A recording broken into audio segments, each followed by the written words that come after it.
All right, we are here for the second Skype-Off, this time for the Pioneer Cup.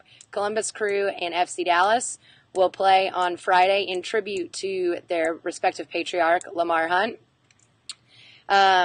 We are joined by two very important people in the history of both clubs.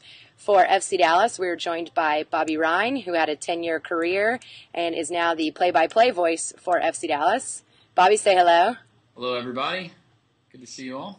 And on the other side, we have Duncan Oughton, who also had a 10-year career with the Crew and is also now the play-by-play voice. Duncan, say hello to everyone. Hello, everyone. All right, so I'm going to ask both of you guys a couple questions about the history of your clubs, and we'll find out what you guys have to say. Sounds good. Like it. All right, so both of you guys had the experience of playing directly for Lamar Hunt. Talk about what that impact was on each of your clubs, and we'll start with Bobby. I can remember it was the Dallas Burn for my first couple of years here in Dallas, and we were run by the league. And I can remember first hearing the rumors that Lamar Hunt and his family would become involved in the ownership of our team, and so they took over operations in 2003. And I'll never forget this, and I brought something for you all to see because I've kept this. This is a helmet from the groundbreaking, if you can see it, the day that Lamar Hunt and his entire family broke ground here at Pizza Hut Park.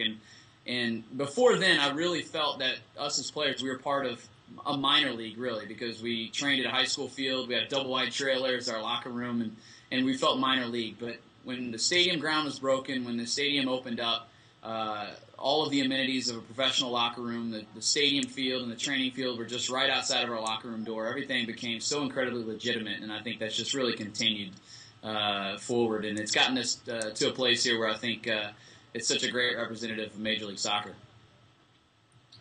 All right. Well, Duncan, what about you? Any double-wide trailers on your side? Lamar had set us up really well by the time I got here in 2001. So we had the stadium, which was the first soccer-specific stadium, which he'd put together for the team. We had a great training facility, so it was already well set up by the time I got here. But he was in and around the club a decent amount, and he just always had the time of day to stop and smile and say hi to you. He knew everyone's name, and he just made the place so welcoming and so friendly around that it, as well as building the stadium and giving Columbus a great home and a great fortress, which is Crew Stadium, which hopefully we'll see this Friday. He just made everyone so together. It was amazing. And Duncan, I noticed that on your scarf you have the LH emblem, which both Columbus and FC Dallas play with on their jerseys. Duncan, do you have a favorite memory of Lamar Hunt? I do. There's definitely a memory that rings some bells. You guys might have seen this before. Have you seen that? Have you seen one of those, Bobby? Easy now. That's a sore spot for me. That's below the belt. Sorry, mate. That's a 2002 Lamar Hunt Open Cup trophy that we'd won, and a memory for me is just after the game. It was cold, and Lamar's smile holding the trophy was pretty special. And then we went back to the locker room, and we got in there, and everything was covered in plastic. And I'd never experienced something like this before. Just bottles of champagne, and everyone just spraying champagne everywhere, just to see his face. It was probably you spraying that champagne, Duncan. Well, I know you would have drank it all, mate, but I was spraying it around having a good old time. So it was just cool to win the trophy with his name on it in front of him, having him there, and just to see his smile. And it was a neat experience and something I'll never forget for the rest of my life. Bobby, I know that you have several memories of playing for Lamar, but anyone in particular stick out? Well, I have to say it's the first one. I can remember I was saying earlier that the players were hearing the rumors that Lamar Hunt and his family would become involved as owners of the team. I'll never forget when he invited all of the players, all of the coaches, and some of the club executives to a dinner at a local restaurant. And so in walks Lamar Hunt, and he could not be any more engaging. And I thought it was so incredible that on one end of the room or one end of the table, you had all the coaches and the executives, and Lamar Hunt only wanted to sit with the players. And so he sat right in the middle of us. And, of course, he's got on a Super Bowl ring from his Chiefs championship from the early years of the Super Bowl. And he's wearing that, and all the players wanted to talk about with him was his Kansas City Chiefs and how interested we were in them. And the ironic thing is all that Lamar wanted to talk about was soccer and the state of the league and the team and everything and our expectation going forward. And I think that just is so telling about him and how an engaging and welcoming person he's always been. Well, and Bobby, you mentioned Lamar just always wanting to talk about soccer and the state of the league. The league and the clubs have gone through a ton of growth over the past couple of years. If Lamar were here today, what do you think he would say about the clubs in the league? I think he'd be so incredibly impressed by the growth of the league. I mean, you look at Columbus, and clearly that was the first stadium that was built here in the United States, dedicated solely for soccer. Pizza Hut Park here was the third. Today there are 18 teams in the league. There are soon to be 13 soccer-only stadiums around Major League Soccer. That's an absolutely incredible number. You look at the growth of what has happened and the responsibility now with Major League Soccer to academies, and I think the way he always envisioned soccer was it being a fully integrated, top-to-bottom professional team to the youth teams, really involved together with one another, full integration. And I think that's it's been incredible to see here, and I think he would be so incredibly proud of where the league is headed and the level of engagement from fans across the league just continues to surprise everyone, and I think year 16 is going to be its best. Well, and Duncan, what about you? What do you think Lamar would say if he was here today? And I think Bobby covered a lot of it, but I know he'd be smiling down looking at his two of his babies, Columbus, especially in 2008, winning the championship trophy back there. And then, the Supporters' Shields following that. And then Dallas last year was such a great season. So as well as the growth of the league, he's probably looking at his clubs and seeing the on-field results and how things are going and just smiling down and, watching everything come together like it has so well. And you mentioned the results last year. Both FC Dallas and Columbus were playoff teams. Let's turn to the field on Friday for the Pioneer Cup. Bobby, can you give us a preview of what the FC Dallas squad is looking like this year? Sure. Yeah, it's interesting because 2010 they had a slow start, and the first two games haven't necessarily gone the way that they expected them to go. They lost 2-0 last week, 2 Chris Wondolowski goals, but in the end, I think what will help them this week as they prepare for Columbus is that they'll have a full week of training. Last week that wasn't necessarily the case with a midweek match down at Tigres. But the benefit now is that they'll get to work on some of the defensive side of the ball, which they clearly need to do.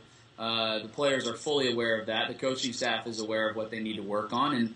And I think one of the most exciting parts is, they will get Breck Shea back from his red card suspension. So perhaps he's back in the lineup in the back. But it's the debut of Fabian Castillo, who really came on and showed me so much on the attacking side of the thing. And Duncan, guys like us always love seeing the creative, individualistic players, and I think you and I would certainly have an appreciation for what Castillo brings. So I think the dynamic play that he brings and some of the other players bring, and Marvin Chavez and certainly David Ferreira, everyone's kind of waiting for him to really ignite the Dallas attack. I think it just sets up for a great Friday night match, and I think it'll be a good one. And Duncan, the Crew has a lot of new faces on the field this year. Talk about where the Crew stand heading into Friday. Well, obviously the first game was pretty tough, but there was a huge improvement in the last game against New York at home. We'll forget the first game. We'll pretend that never happened in D.C. But the guys defensively, did it? Defensively are very solid, and obviously we need to score goals, and I think it's kind of an opposite between the two teams. Dallas, you guys have a great attack and are very dangerous going forward, and sometimes maybe defensively there's a hole or two, and I think we're the other way around. We sometimes lack the goal-scoring touch, but defensively are a lot more solid, so I think it's going to be an interesting game, and like Bobby said, there's some great players to watch out there on both teams, and I think it's going to be very exciting, and a face that I'm very sure, are familiar with, who hopefully will get his league-tying record goal and his Columbus breaking record goal is this man here. So hopefully he comes back to haunt you guys. Well, since neither one of you guys will be on the play-by-play broadcast, since the match is televised on Fox Soccer Channel, I'm going to go ahead and put you both on the spot and ask for a scoreline prediction. But Duncan, since you're the home team, I'm going to let you go first. I mean, can we not flip the Lamar Hunt coin that I have here to see who goes first? Do I have to go first? That's sure. Yeah, Bobby, heads or tails? Heads or tails, Bobby? Let's go tails. It's heads, mate. I win. See? I'll go first, pal. You were right. It was tails. Obviously, my heart lies here in Columbus, and I want to say a 2-1 victory to Columbus with our man here getting one of the 2 goals, tying that league record and breaking the Columbus record, which Brian McBride and him currently are joint leaders on. All right, Bobby, your turn. What you got? Hold on 1 second. I got to get something to drink. Hold it up a little higher, Bobby. Oh, I'm sorry. Oh, nice Twitter plug. Oh, sorry about that. I was just getting a drink. Did you all know that Duncan is about to have a kiwi bird named after him at the Columbus Zoo? Wow. It's true. That's what I've been hearing up there. I did read something about that. Evidently not a whole lot to do around Columbus this time of year. No, prediction for the game.